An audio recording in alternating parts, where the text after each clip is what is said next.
नमस्कार मैत्रिणींनो, आज आपण बनवणार आहोत चमचमीत अशी कोबीची भाजी। त्यासाठी लागणारे साहित्य पाहूया।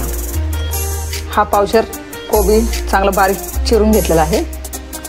एक मोठा कांदा बारीक चिरून घेतलेला आहे। एक मोठा टोमॅटो बारीक कट करून घेतलेला आहे। थोडी कढीपत्ता घेतलेला आहे। थोडी कोथिंबीर बारीक चिरून घेतलेली आहे। लसूण पाकळ्या 10-12 बारीक कट करून घेतलेले आहेत। फोडणीसाठी थोडे पाव चमचा जिरे, पाव चमचा मोहरी, घरगुती लाल तिखट, काश्मीरी लाल मिरची पावडर, जिरे पावडर, 1.5 चमचा धने पावडर, थोडासा हिंग, पाव चमचा हळद, पाव चमचा चिकन मसाला। कढई गरम झालेला आहे। थोडं आपण तेल टाकूया।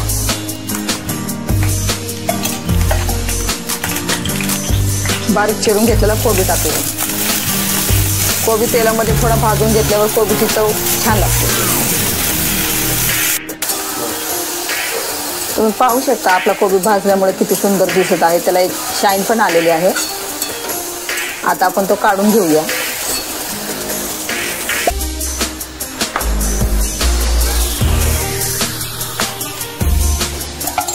दोन चमचे तेल टाकले आहे। तेल चांगले गरम झाल्यानंतर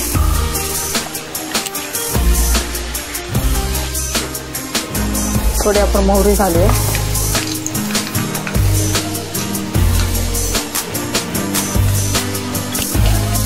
मोहरी चांगली तडतडली की जिरे टाकू। थोडा लसूण,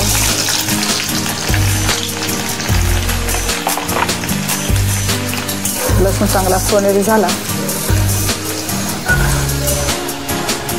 कढीपत्ता,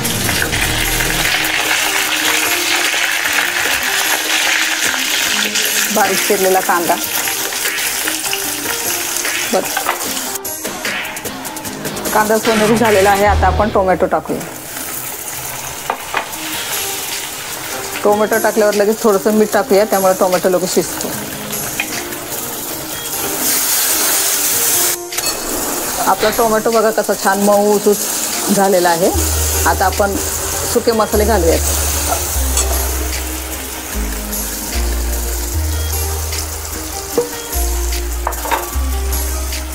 थोडी कोथिंबीर, मसाले करपून येत म्हणून थोडंसं पाणी,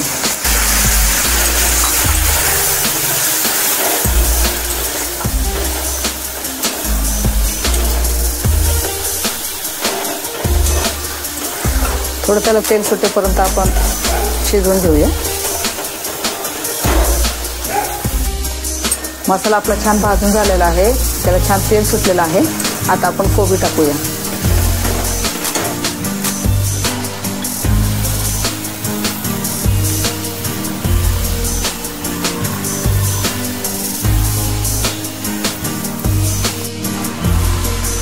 कोबी चांगला मिक्स करून घेऊया। आणि कोबीमध्ये पाणी टाकायची आवश्यकता नाहीये, कारण त्याला मूळच्या अंगाचं पाणी असतं, त्यामुळे पाण्याची आवश्यकता नाहीये। आणि मंद गॅसवरती आपण 10 मिनिटं त्याला शिजून घेऊया। मध्ये त्याला चेक करत राहायचं। 5 मिनिटांनंतर खाली तळाला लागू शकतो, त्यामुळे आता त्याच्यावर झाकण टाकून शिजून घेऊया। 10 मिनिटांनंतर आपली चमचमीत कोबीची भाजी तयार आहे। तुम्ही पाहू शकता किती सुंदर दिसते।